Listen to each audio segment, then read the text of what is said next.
తొలిపలుకు channel కి స్వాగతం. నేను జ్యోతి. నేటి ముఖ్యాంశాలు చూద్దాం. ఎమ్మిగనూరులో ఉద్రిక్తత. ఆదోని జిల్లా డిమాండ్తో బంద్. బళ్ళారిలో గాలి జనార్దన్ రెడ్డి ఇంటికి నిప్పు. రాజకీయాల్లో ఉద్రిక్తత. చలిలోనూ యూరియా కోసం రైతుల కష్టాలు. బిజినెపల్లిలో అవస్థలు. చెరువుల దుస్థితిపై ప్రజల ఆగ్రహం. హైడ్రాపై ప్రశ్నల వర్షం. కొండగట్టు అంజన సన్నిధానంలో భక్తుల రద్దీ. ఉస్మానియా యూనివర్సిటీలో ఆంధ్రజ్యోతి పత్రికా ప్రతుల దహనం. బీఆర్ఎస్పీ నిరసన. ఏపీఎన్ రాధాకృష్ణ తొలి పలుకుపై భట్టి విక్రమార్క తీవ్ర విమర్శలు. ఉత్తరప్రదేశ్ దినోత్సవ ప్రదర్శనను సందర్శించిన యోగి అమిత్ షా. వర్ధన్నపేటలో మట్టి అక్రమ రవాణా. సర్పంచ్ భర్తపై దాడి. వరంగల్లో నోటీసులు లేకుండా కూల్చివేతలు. బీఆర్ఎస్ నాయకుడి షాపు ధ్వంసం.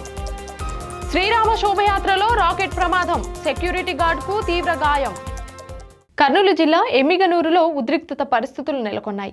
అదోనిని జిల్లాగా ఏర్పాటు చేయాలనే డిమాండ్తో జేఏసీ నేతలు ఎమ్మిగనూరు బంద్కు పిలుపునిచ్చారు. ఉదయం నుంచి ఆర్టీసీ బస్సులు బయటకు రాకుండా డిపో ముందు జేఏసీ నేతలు బైఠాయించి నిరసన చేపట్టారు. పరిస్థితి ఉద్రిక్తంగా మారడంతో పోలీసులు రంగప్రవేశం చేసి నిరసనకారులను చెదరగొట్టారు. పలువురు జేఏసీ నేతలను అదుపులోకి తీసుకుని పోలీస్ స్టేషన్ కు తరలించారు.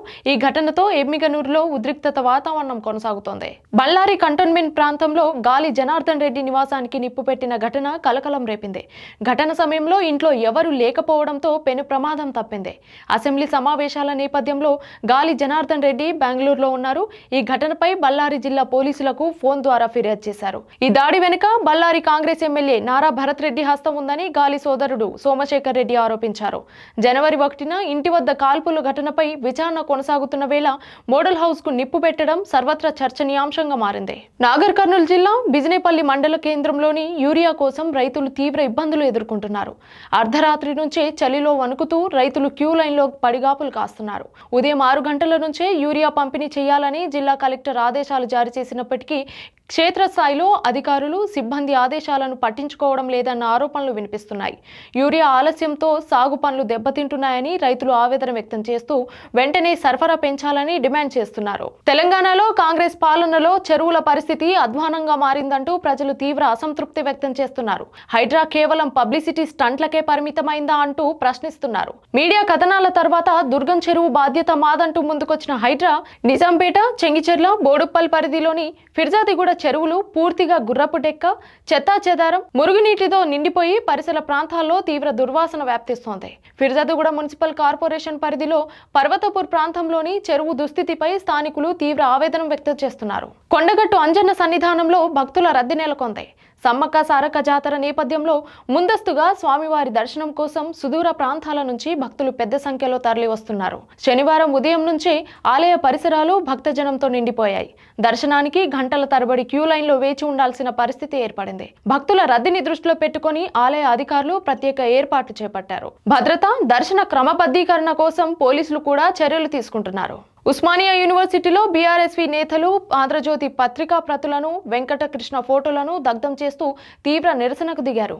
BRS party MLC Takkalapalli Ravinder రావుపై ఆంధ్రజ్యోతి చేసిన వ్యాఖ్యలను వెంటనే వెనక్కి తీసుకొని క్షమాపణ చెప్పాలని డిమాండ్ చేశారు. నిరసన సందర్భంగా ఉద్రిక్తత పరిస్థితి నెలకొనగా వెంకటకృష్ణ ఫోటోను స్వాధీనం చేసుకునేందుకు పోలీసులు ప్రయత్నించడంతో కొద్దిసేపు ఉద్రిక్తత ఏర్పడింది. యూనివర్సిటీ పరిసరాల్లో ఉద్రిక్తత వాతావరణం కొనసాగింది. ఏబిఎన్ ఆంధ్రజ్యోతి ఎండీ రాధాకృష్ణపై ఉప ముఖ్యమంత్రి భట్టి విక్రమార్క మరోసారి ఘాటు వ్యాఖ్యలు చేశారు. తొలి పలుకు వెనుక ఏ దోపిడీదారులు, ఏ రాబందులు దాగి ఉన్నాయో ప్రజలు తెలుసుకోవాలని అన్నారు. పెట్టుబడులు, కట్టుకథలతో విషపు రాతలు రాస్తూ వ్యవస్థాపితంగా తప్పుడు ప్రచారం చేస్తున్నారని విమర్శించారు. ఇదే క్రమంలో సింగరేణి బొగ్గు గనుల స్కామ్ పై సిబిఐ ఎంక్వైరీ జరపాలని కేంద్ర మంత్రి కిషన్ రెడ్డిని భట్టి విక్రమార్క కోరారు. ప్రజల ఆస్తులపై జరిగిన అక్రమాలను వెలుగులోకి తీసుకురావాలని డిమాండ్ చేశారు. ఉత్తరప్రదేశ్ దినోత్సవం సందర్భంగా నిర్వహించిన ప్రత్యేక ప్రదర్శనను ఉత్తరప్రదేశ్ ముఖ్యమంత్రి యోగి ఆదిత్యనాథ్, కేంద్ర హోంశాఖ మంత్రి అమిత్ షా కలిసి సందర్శించారు. ఈ సందర్భంగా రాష్ట్ర సాంస్కృతిక వారసత్వం, అభివృద్ధి ప్రగతి, ప్రభుత్వ సంక్షేమ పథకాలను ప్రతిబింబించే ప్రదర్శనలను వారు పరిశీలించారు. ఉత్తరప్రదేశ్ సాధించిన అభివృద్ధిని దేశానికి పరిచయం చేయడమే ఈ ప్రదర్శన లక్ష్యమని నిర్వాహకులు తెలిపారు. వరంగల్ జిల్లా వర్ధనపేట నియోజకవర్గం నల్లబెల్లి మండలంలో మట్టి అక్రమ రవాణాను అడ్డుకున్న సర్పంచ్ భర్త శ్రీకాంత్ పై దాడి ఘటన కలకలం రేపింది. అక్రమంగా మట్టిని తరలిస్తున్న వాహనాలను నిలిపివేయడానికి ప్రయత్నించిన శ్రీకాంత్పై ఇద్దరు స్థానిక కాంగ్రెస్ నాయకులు పిడిగుద్దులతో పాటు హెల్మెట్తో దాడి చేసినట్లు ఆరోపణలున్నాయి. ఈ ఘటనలో శ్రీకాంత్కు గాయాలు కాగా సమాచారం అందుకున్న పోలీసులు కేసు నమోదు చేసి దర్యాప్తు చేపట్టారు. ఈ ఘటనపై స్థానికంగా ఉద్రిక్తత నెలకొంది. వరంగల్ జిల్లాలో అధికారులు నోటీసులు ఇవ్వకుండా తెల్లవారుజామున కూల్చివేతలు చేపట్టడం తీవ్ర వివాదానికి దారితీసింది. ఎమ్మెల్యే నాయిని రాజేందర్ రెడ్డి ఆదేశాలతో అన్ని అనుమతులు ఉన్నప్పటికీ భద్రకాళి దేవస్థానం ఎదుట ప్రైవేట్ స్థలంలో షాపు నిర్వహిస్తున్న 29వ డివిజన్ బీఆర్ఎస్ నాయకుడు కొడగండ్ల సదాంత్కు చెందిన షాపును శుక్రవారం ఉదయం 5 గంటలకు కూల్చివేశారు. ఈ ఘటనలో సుమారు 15 లక్షల రూపాయల విలువైన సామాగ్రి ధ్వంసమైంది. గ్రేటర్ వరంగల్ ట్రేడ్ లైసెన్స్, విద్యుత్ బిల్లులు, భూమి యాజమానితో అగ్రిమెంట్ అన్ని ఉన్నా అన్యాయంగా కూల్చివేశారని సదాంత్ ఆవేదన వ్యక్తం చేశారు. కడపలో జరిగిన శ్రీరామ శోభయాత్ర సమయంలో రాకెట్ బాణం అదుపు తప్పి ప్రజల మధ్యలోకి దూసుకెళ్లిన ఘటనలో హరి అనే సెక్యూరిటీ గార్డ్ తీవ్రంగా గాయపడ్డాడు. ఆయన శ్రీకృష్ణ వెజ్ హోటల్లో సెక్యూరిటీ గార్డుగా పనిచేస్తున్నారు. రాకెట్ ఆయన కడుపులోకి తగలడంతో పరిస్థితి విషమంగా మారింది. తక్షణమే ఆయనను కడప రిమ్స్ ఆసుపత్రికి తరలించగా అక్కడ వైద్యులు శస్త్రచికిత్స నిర్వహించారు.